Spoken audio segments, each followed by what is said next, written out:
Preview. Preview.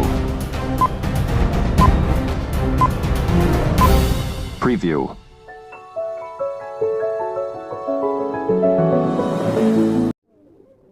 નમસ્કાર, હું છું વિજય બારિયા, મહુવા. મારે આપને જણાવવાનું કે મહુવાની જે ઓળખ ગણાય, જે વર્ષોથી કુબેરબાગ કરીને છે, જે મહુવા નગરપાલિકા શાસિત, એક સમય એવો હતો કે કુબેરબાગમાં આજુબાજુના ગામડાના બેનો દીકરીઓ જાગરણ હોય, કોઈ પણ કાંઈ ધાર્મિક સ્થળ હોય કે ધાર્મિક તહેવાર હોય ત્યારે ફરવા લાયક કુબેરબાગ સ્થળ હતું. હાલની તારીખમાં અત્યારે મહુવા કુબેરબાગની અંદર જે છેલ્લા વર્ષોથી ઘણા ટાઈમથી મહુવા નગરપાલિકા ભાજપ શાસિત છે.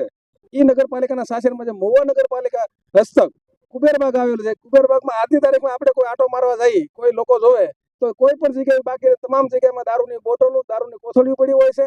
અને એ કુબેરબાગની અંદર આજુબાજુમાં કુબેરબાગની અંદર ગંજેરીઓ, ગાંડાઓ અને દારૂ પીવાવાળા કે જે કોઈ સામાન્ય માણસ કે સારો માણસ જાતા પહેલા ડર બીવે કે અંદર કેમ જવું. અને જેની સુવિધા તમે જોવો તો એકદમ કથળી જેલી છે, ગંદકી હોય છે અંદર, અને મચ્છર ને માખીથી આમ લોકો આજુબાજુ જે કુબેરબાગની આજુબાજુમાં એક ડોક્ટરના દવાખાના આવેલા છે. એ દવાખાના અંદર જે ગામડાના દર્દીઓ અને દર્દીના સગાવાલા જે આવી અને જમવા માટેનો ઉપયોગ કરતા, ધાર્મિક સ્થળ, ધાર્મિક તહેવારમાં કોઈ અહીંયા ફરવા માટે આવતા, એ કુબેરબાગ એકદમ હાવ ખંડિત હાલત થઈ ગયેલું છે. અને મારી વિનંતી છે આપ સાહેબના મીડિયા દ્વારા કે મહુવા કુબેરબાગની અંદર ભાજપ દ્વારા જે નગરપાલિકાનું શાસન છે એમાં યોગ્ય પગલાં લે અને આ દારૂની બોટલો અને દારૂ જે પીવાવાળા જે આવે છે એ બંધ કરાવવા જોઈએ. એટલું કહ્યું. જય હિન્દ, જય ભારત.